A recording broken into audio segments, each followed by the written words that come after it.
රැකවරණයදේ මුළු බිස්නස් එකටම එක රක්ෂණයකින් බිස්නස් එකේ සියල්ලම ආවරණය කරන දියුණුවට මඟ පෙන්වන ශ්‍රී ලංකා ඉන්ෂුරන්ස් බිස්නස් ක්ලබ්. ප්‍රවෘත්ති ප්‍රකාශය තව ස්වල්ප වේලාවකින්. ශ්‍රී ලංකා ඉන්ෂුරන්ස් පියකුමින් නවකමින්. මේ ශ්‍රී ලංකා ගුවන් විදුලි සංස්ථාවයි. ජාතියේ සංවේදකයා විශ්වාසය සමග පෙරට.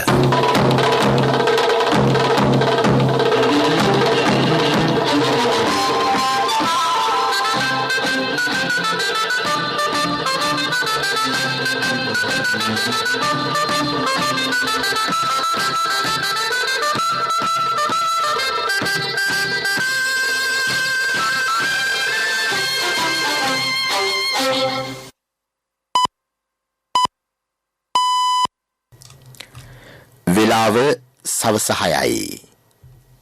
මේ ශ්‍රී ලංකා ගුවන් විදුලි සංස්ථාවයි. මෙන්න ප්‍රවෘත්ති. සංස්කරණය මොහාන් පෙරේරා, ප්‍රකාශය ගයාන් කෞශල් ජයවීර. අර්බුදයෙන් ගොඩේමට යහපත් ප්‍රතිපත්තිමය තීරණවලට පක්ෂ භේදයකින් තොරව සහයෝගය අවශ්‍යයි. ණයෝගුලක සිරවීමට හේතු මහ බැංකු අධිපති පෙන්වා දෙයි. ස්ථාවර ආර්ථිකයක් ගොඩනැගීම සඳහා ගත යුතු තීරණ ඇතුළත් පූර්ණ වාර්තාවක් ළඟදීම රජයේ මුදල් කාරක සභාවට.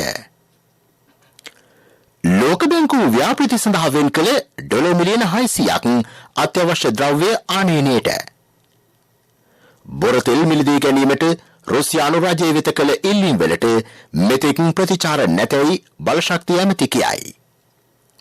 දේශපාලඥයන්ගේ නිවාසවල තිබී හමු වූ යූරියා තොග සම්බන්ධයෙන් විමර්ශනයක්. බස් ගාස්තු ඉහළට. අවම ගාස්තුව රුපියල් 32යි. ජොන්ස්ටන් ප්‍රනාන්දුගෙන් පැය 5කට ආසන්න ප්‍රකාශයක්. දෙවන ලෝක යුද්ධයෙන් පසු යුරෝපීය භූමියකට එල්ල වූ දරුණුතම ප්‍රහාරය ඩොන්බස් වෙත. බංග්ලාදේශය හමුවේ ලංකා ප්‍රතිකරුවන්ගෙන් සාර්ථක ආරම්භයක්. කාන්තා කණ්ඩායමට පාකිස්තානයේදී පරාජයක්. වත්මන් අසීරු ආර්ථික තත්ත්වයේ තුල පවතින සැබෑ යථාර්ථය නොසඟවා ජනතාවට දැනුම් දෙන ලෙස මහ බැංකු අධිපති ආචාර්ය නන්දලාල් වීරසිංහ මහතා අද පාර්ලිමේන්තු සංකීර්ණයේ පැවති රජයේ මුදල් පිළිබඳ කාරක සභාවේදී ඉල්ලීමක් කළේය. යහපත් ප්‍රතිපත්තිමේ තීරණයන්ට පටු දේශපාලන වාසි නොතකා පක්ෂ භේදයකින් තොරව සහයෝගය දෙන්නයි ඔහු කීවේය. වත්මන් ආර්ථික අර්බුදය විසඳමින් මෙරට ස්ථාවර ආර්ථිකයක් ක්‍රමිකව ගොඩනැගීම සඳහා ගත යුතු ප්‍රතිපත්තිමය තීරණ සහ අදාළ ඉදිරි ගමන් මඟ පිළිබඳව පූර්ණ වාර්තාවක් කාරක සභාවට ලබා දෙන්නයි එහි සභාපති අනුර ප්‍රියදර්ශන යාපා මහතා මෙහිදී නිර්දේශ කළේය. එය පාර්ලිමේන්තුවට ඉදිරිපත් කොට අවශ්‍ය සහාය ලබා දීමට අපේක්ෂා කෙරේ.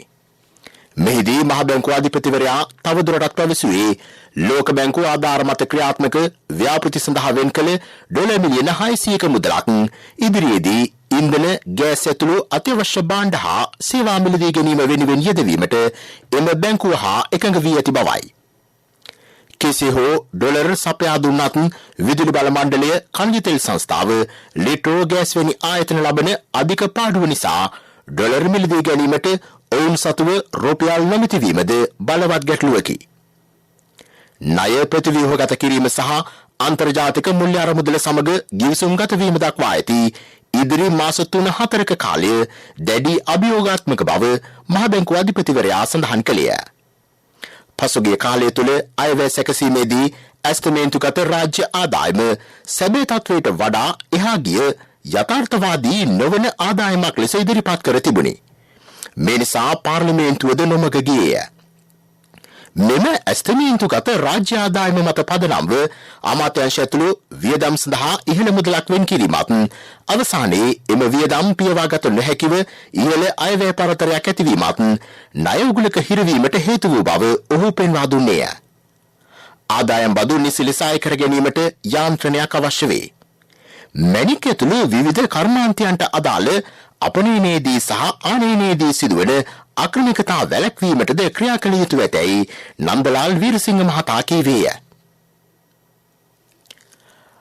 අභිනව රජය රාජපක්ෂවාදී රජයක් යයි ඇතිමුන් කරන චෝදනා තමා ප්‍රතික්ෂේප කරන බව ඇමති ආචාර්ය බන්දුල ගුණවර්ධන මහතා පවසයි. වර්තමානයේ පවතින ආර්ථික ගැටලුවලට විසඳුම් සෙවීම පවතින රජයේ ප්‍රධාන අරමුණ වී තිබේ. ගැටලු විසඳීමට විකල්පයක් යෝජනා කිරීමට කිසිවෙකුටත් නොහැකි විය. වෙළඳපොලේ භාණ්ඩ මිල ඉහළ යමින් තිබේ.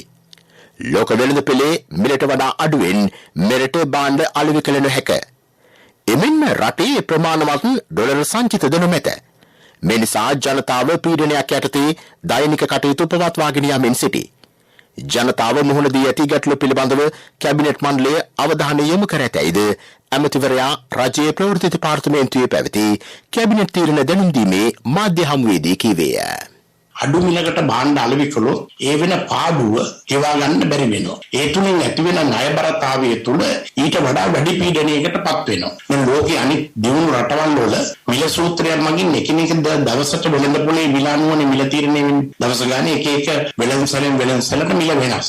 එවැනි ක්‍රමයක් කරන්න අපේ රටේ මේ දේශපාලන සංස්කෘතිය විසින් ඉඩ දුන්නේ බොහෝ කාලයක්. කැබිනට් මණ්ඩලයේදී අත්‍යවශ්‍යම ජනතාව වඩාම පීඩාවට පත් වෙලා තියෙන සියලුම ප්‍රශ්න පිළිබඳ තමයි ඊයේ දවස් 30ෙම සාකච්ඡා කළේ. මොකද තිබෙන දෙවන්තම අරමුදේ අග්‍රාමාත්‍යතුමා කැබිනට් මණ්ඩලයට පැහැදිලි කළා. ඊට පස්සේ ජනතාවගේ ඖෂධ පිළිබඳ, පොහොර පිළිබඳ, khනිජ තෙල් මිල පිළිබඳ, මිල වැඩිවීමෙන් ඇතිවන සාහන සැලසීම් පිළිබඳ තමයි මුළු කැබිනට් මණ්ඩල සාකච්ඡාවම ගියේ. ජනතාවට මේ පසු ඇතිවන තත්ත්වයන් පිළිබඳ සාහන සලසන. ඒ නිසා කැබිනට් මණ්ඩලයේ මුළුමනින්ම ඇතිවලා තියෙන ගැටලු පිළිබඳ තමයි සාකච්ඡා කරේ.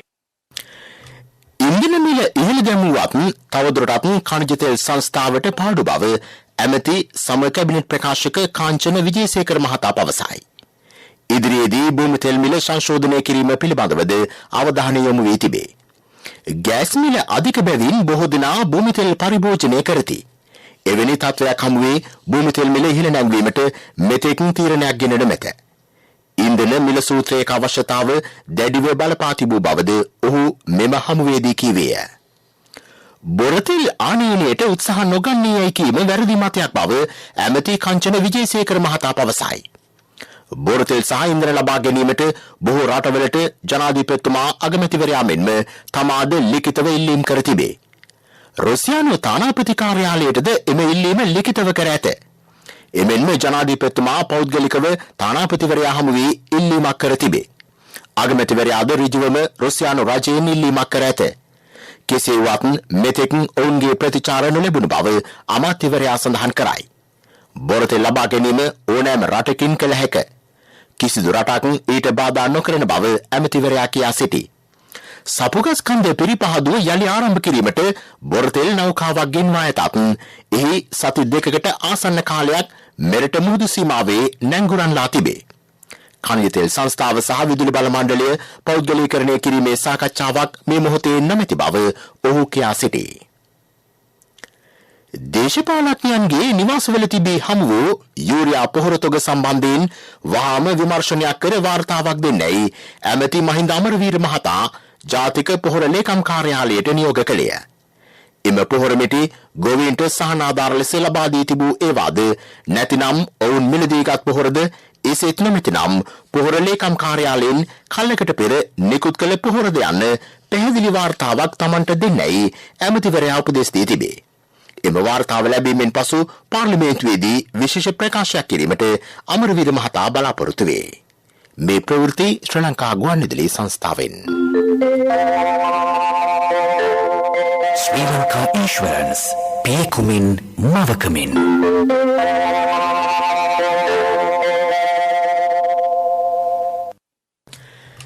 සියයට 19.5කින් බස් ගාස්තු ඉහළ නංවා තිබේ. අවම ගාස්තුව රුපියල් 32කි.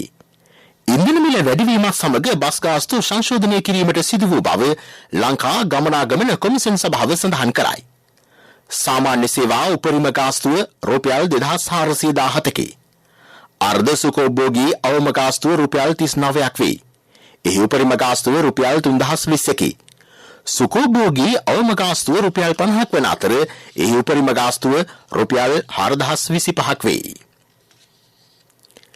නියමිත පරිදි ඖෂධ ගබඩා නොකිරීම නිසා 2011 සිට 2020 දක්වා රුපියල් කෝටි 626ක ඖෂධ නරක් වී ඇතැයි රජයේ ගිණුම් පිළිබඳ පාර්ලිමේන්තු කාරක සභාව හෙවත් කෝපා කමිටු වාර්තාව පෙන්වා දෙයි.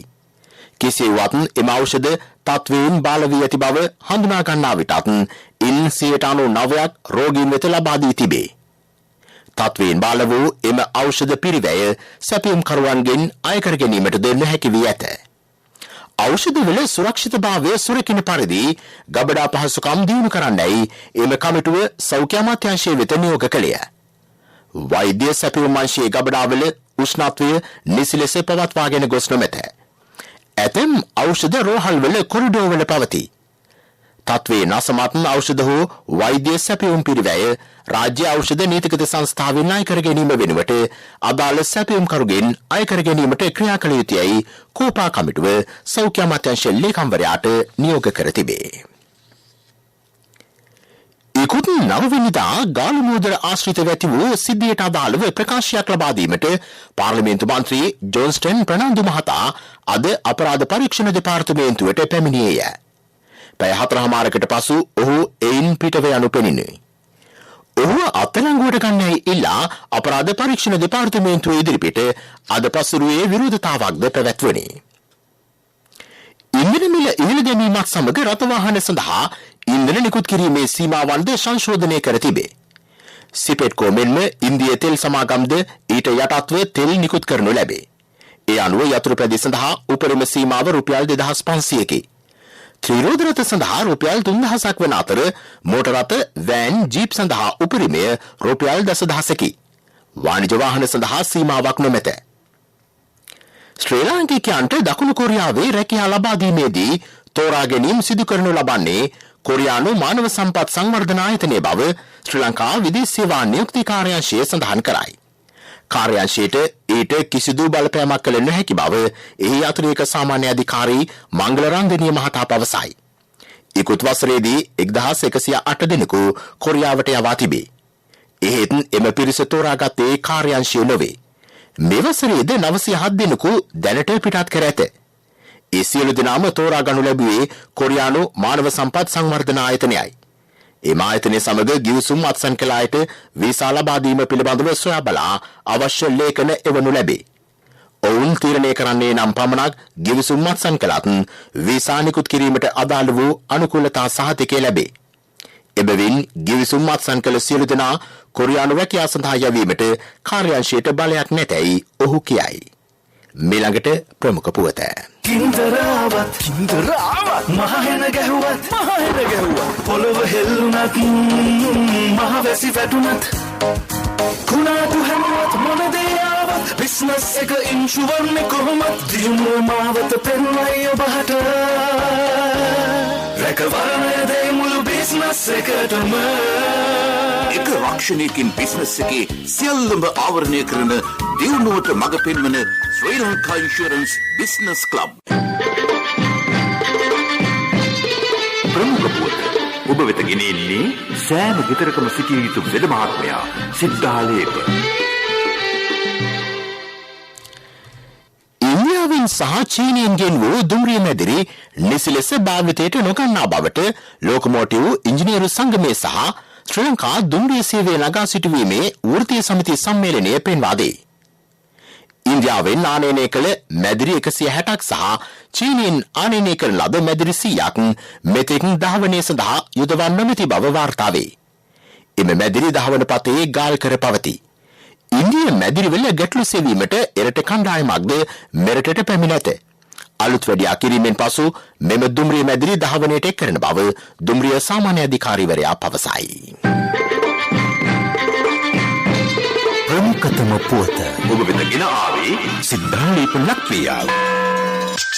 ශක්ති හඬ අවධානය පිණිසයි. බණ්ඩාරගම අටලුගම ප්‍රදේශයේ මේ වන විට නීති විරෝධී එක්රැස් කිරීම් වල මධ්‍යස්ථානයක් බවට පත්වී ඇතැයි ඒ අවට ජනතාව චෝදනා කරති. එම ප්‍රදේශයේ බොහෝ නිවාසවල ඕනෑම ආකාරයක ඉන්ධන වර්ගයක් විකිණීමට ඇතැයි ඔවුහු කියති. මිල වැඩිවීමට පෙර පෙට්‍රල් බෝතලයක මිල රුපියල් 450ක් පමණ විය. එමෙන්ම ප්‍රදේශයේ ගෑස් නියෝජිතයාට පැමිණෙන ගෑස් සිලින්ඩර් වලින් 10ක් වෙන් කෙරෙන්නේ එම ප්‍රදේශයේ ජවාරම් වෙනුවෙන් බවටද ජනතාව කියා සිටිති. එක් ගෑස් සිලින්ඩරයක් එහිදී රුපියල් 7500කට අලෙවි කෙරෙන බව සඳහන්ය. පෝලිම් වල සිටීමට අකමැති බොහෝ දෙනා මෙම ප්‍රදේශයට ගොස් අවශ්‍යතා සපුරා ගන්නා බව වාර්තා වේ. බණ්ඩාරගම පොලිස් ස්ථානාධිපතිතුමනි මේ ඔබේ අවධානයටයි. විදෙස් පුවත්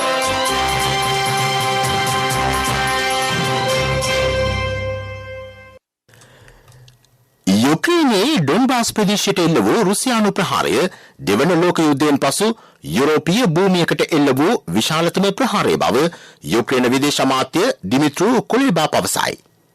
ඉදිරියේදී රුසියාවෙන් මෙවැනි තවත් භයානක ප්‍රහාර එල්ල විය හැකි බැවින් රටට නවීන ආයුධ සහ පොතරම් සැපීම වේගවත් කරන්නයි ඔහු ඇමරිකාව ප්‍රමුඛ රටවලින් ඉල්ලීමක් කරයි.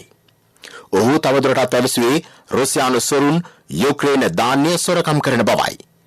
විදේශයන්ට විකිණීමට තම රටේ ධාන්‍ය රුසියාව නැව්වලට පටවමින් සිටින බව ඔහු කීවේය. මෙවැනි සොරකම් කළ දේ මිලට ගැනීමෙන් වළකින්නයි කුලෙබා ට්වීටර් මගින් සඳහන් කරයි. මේ අතර සම්බන්ධතා යළිත් වර්ධනය කර ගැනීමට බටහිරින් ලැබෙන යෝජනා සලකා බලන තෙක් දැනට චීනය සමග ඉහළ සම්බන්ධතා ගොඩනගා ගැනීමට අවධානය යොමු කර ඇතැයි රුසියාව කියයි. තම රට යුක්‍රේනයේ දියත් කර ඇති විශේෂ හමුදා මෙහෙයුමක් බව විදේශ ඇමති සර්ජී ලැව්රෝ සඳහන් කරයි. ආක්‍රමණය යන වචනය ඔහු මෙලෙස නිර්වචනය කළේය. යුරෝපීය සම්බන්ධතා නැවත ආරම්භ කිරීමට යමක් ඉදිරිපත් කරන්නේ නම් එය තම රටට අවශ්‍යද නැද්ද පිළිබඳව බැරෑරුම් ලෙස සලකා බලන බව ලැව්රෝ කියා සිටියේය. රුසියාව බටහිරින් ලැබෙන ඕනෑම ආකාරයක සැපයුම් මත යැපීම නවත්වන බවද ඔහු කියා සිටියේය. ඔස්ට්‍රේලියානු ෆෙඩරල් මැතිවරණ ප්‍රතිඵලවලට අනුව බහුතර බලයකින් යුත් රජයක් පිහිටුවීමට ලේබර් පක්ෂයට ආසන 2ක් අඩුව පවතී. බහුතරය සඳහා ආසන 76ක් අවශ්‍ය වේ. එහෙත් දැනට ඇත්තේ 74ක් පමණි. ප්‍රතිවාදී ලිබරල් පක්ෂයට ආසන 56ක් හිමි වී ඇත. ස්වාධීන කණ්ඩායම් පාර්ලිමේන්තුවේ ආසන 10ක් ලබාගෙන තිබේ. එමෙන්ම හරිත පක්ෂයට ආසන 2ක්ද වෙනත් පක්ෂවලට තවත් ආසන 2ක් ලැබී ඇත. ආසන 7ක ප්‍රතිඵල නිකුත් කිරීමට නියමිතය. සමස්ත ඡන්ද අතරින් 73ක් ගණනය කර අවසන්ය. පෙරසර සංවර්ධනයක පුවත් සම්පෙන්ඩනය සංවර්ධන පුවත්.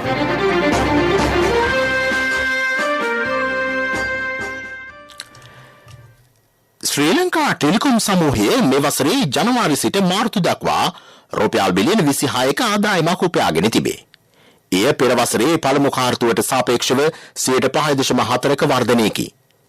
ජාතික ෆයිබර් කරන වැඩසටහන යටතේ ව්‍යාප්තිකරන සංවර්ධන ව්‍යාපෘති ක්‍රියාවට නැංවීම සහ 4G LTE ජාලය වැඩි දියුණු කිරීම ආදායම් ඉහළ යාමට හේතුවක් වී ඇත. මේ නිසා POTV ආදායමද වැඩි වී ඇත. ජාල හා ඩිජිටල් තාක්ෂණය සඳහා ආයතනය අඛණ්ඩව ආයෝජනය කරන බව එහි ප්‍රධාන විධායක පවසයි.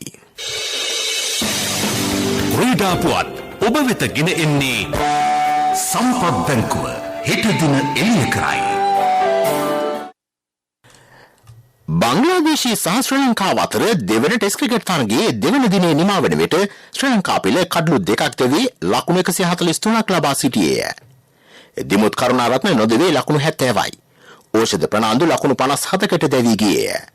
බංග්ලාදේශ පිළ සියලු දෙනා දැවී රැස් කළේ ලකුණු 365කි. එහිදී මුෂික රහීම් නොදෙවී ලකුණු 175ක්ද ලිටන් ඩාස් ලකුණු 141ක්ද රැස් කළහ. කසුන් රාජිත කඩලු 5ක්ද ආසිත ප්‍රනාන්දු කඩලු 4ක්ද බිඳ හෙළුහ. මේ අතර ශ්‍රී ලංකා කාන්තා කණ්ඩායම සහ පාකිස්තාන කාන්තා කණ්ඩායම අතර කරච්චිහි පැවති පළමු ඕවර 20-20 තරගයෙන් පාකිස්තානයේ කඩලු 6ක ජයක් වාර්තා කළේය. මුලින් පන්දුවට පහර දුන් ශ්‍රී ලංකා කාන්තා පිළ රැස් කරගත හැකි වූයේ කඩලු 8කට ලකුණු 106ක් පමණි. ලකුණු 107ක ඉලක්කයක් හඹා ගිය පාකිස්තාන පිළ ඕවර 18යි පන්දු 2කදී කඩලු 4කට ලකුණු 107ක් රැස් කළේය. ව්‍යාපාරික පුවත් ඔබ වෙත ගෙන එන්නේ NSB සල්ලි එහෙන් තෑගි මෙහෙන් ස්වර්ණ ජයන්ති වාසනා ජයග්‍රාහකයා ඔබද. කොළඹ කොටස් මාරුවේ කොටස් තරවකාර සමාගමක් ලෙස ක්‍රියා කරමින් සිටියේදී ව්‍යාපාරික මෙහෙයුම් අතහිට වූ ඇසට් ලයින් සිකියුරිටිස් පෞද්ගලික සමාගමේ මෙහෙයුම් අද සිට යලි ඇරඹුණි. මෙරට අල්මාස් සමූහය මගින් එම සමාගම මිලදී ගැනීමත් සමග මෙහෙයුම් කටයුතු ආරම්භ වූ බව වාර්තා වේ. එම සමාගම යලිත් ව්‍යාපාරික මෙහෙයුම් අරඹා ඇත්තේ වසර 2ක කාලයකට පසුය. එහි නව ලිපිනය කොළඹට ලේක් ඩ්‍රයිව්හි පිහිටා තිබේ. online.almasenequities.com වෙබ් අඩවියෙන් ඊට ප්‍රවිෂ්ඨ විය හැකිය. ව්‍යාපාරික පුවත් ඔබ වෙත ගෙනාවේ NSB සල්ලි එහෙන් තෑගි මෙහෙන් ස්වර්ණ ජයන්ති වාසනා ජයග්‍රාහකයා ඔබද. NSB ස්වර්ණ ජයන්තිය වෙනුවෙන් සුපිරි ජයග්‍රාහකයාට රන් පවුන් 50ක්, දෙවැනි ජයග්‍රාහකින් 10 දෙනාට ස්කූටර්, දෙවැනි ජයග්‍රාහකින් 10 දෙනාට iPhone, සිව්වැනි ජයග්‍රාහකින් 29 දෙනාට mountain bike. 2021 ඔක්තෝබර් 1 වෙනිදා සිට 2022 දෙසැම්බර් 31 දක්වා NSB U-Trust තරහ අවමේ වරකට ඇමරිකානු ඩොලර් 100ක් ඊට සමාන ඕනෑම විදේශ මුදල් 3 වතාවක් එවන්න. ආර්ථික පුවත් ආවරණය ඔබේ ඕනම අවශ්‍යතාවයකට සුදුසු මූල්‍ය විසඳුම් දෙන එන දිනු වෙන LOC සමූහය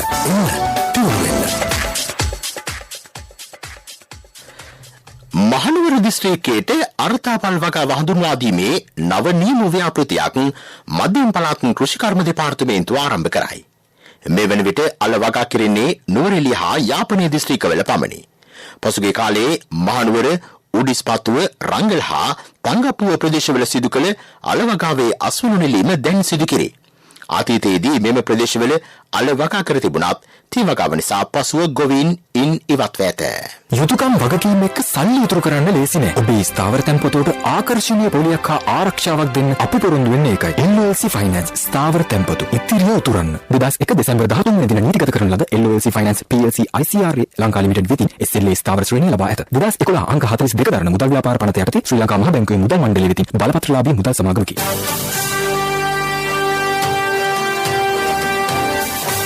කාලගුණ වාර්තාව බස්නාහිර සබරගමුව පළාත්වලත් මහනුවර නුවරඑළිය ගාල්ල සහ මාතර දිස්ත්‍රික්කවලත් වැසී ඇති වන බව කාලගුණ විද්‍යා දෙපාර්තමේන්තුව නිවේදනය කරයි.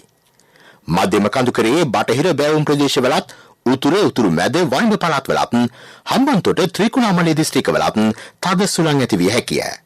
මේ අතර පුත්තලම දිස්ත්‍රික්කයට තද වැසී ඇති වන බව වාර්තා වේ. ප්‍රවෘත්ති අවසන් කිරීමට යලි සිරස්තල. අර්බුදයෙන් ගොඩේමට යහපත් ප්‍රතිපත්තිමය තීරණවලට පක්ෂ භේදයකින් තොරව සහයෝගය අවශ්‍යයි. ණයෝගලක සිරවීමට හේතු මහ බැංකුව අධිපති පෙන්වා දෙයි. ස්ථාවර ආර්ථිකයක් ගොඩනැගීම සඳහා ගත යුතු තීරණ ඇතුළත් පූර්ණ වාර්තාවක් ළඟදීම රජයේ මුදල් කාරක සභාවට ලෝක බැංකුව ව්‍යාපෘති සඳහා වෙන් කළ ඩොලර් මිලියන 600ක් අත්‍යවශ්‍ය ද්‍රව්‍ය ආනයනයට බොරතෙල් මිලදී ගැනීමට රුසියානු රජය වෙත කළ ඉල්ලීම් වලට මෙතෙක් ප්‍රතිචාර නැතැයි බලශක්තිය ඇමති කියයි. දේශපාලකයන්ගේ නිවාසවල තිබී හමු වූ යූරියා තොග සම්බන්ධයෙන් විමර්ශනයක්. බස් ගාස්තු ඉහළට අවම ගාස්තුව රුපියල් 32යි. ජෝස්ටන් ප්‍රනාන්දුගෙන් පැය 5කට ආසන්න ප්‍රකාශයක්. දෙවන ලෝක යුද්ධයෙන් පසු යුරෝපීය භූමියකට එල්ල වූ දරුණුතම ප්‍රහාරය ඩොන්බස් වෙත. බංග්ලාදේශය හමුවේ ශ්‍රී ලංකා ප්‍රතිකරුවන්ගෙන් සාර්ථක ආරම්භයක්. කාන්තා කණ්ඩායමට පාකිස්තානයේදී පරාජයක්.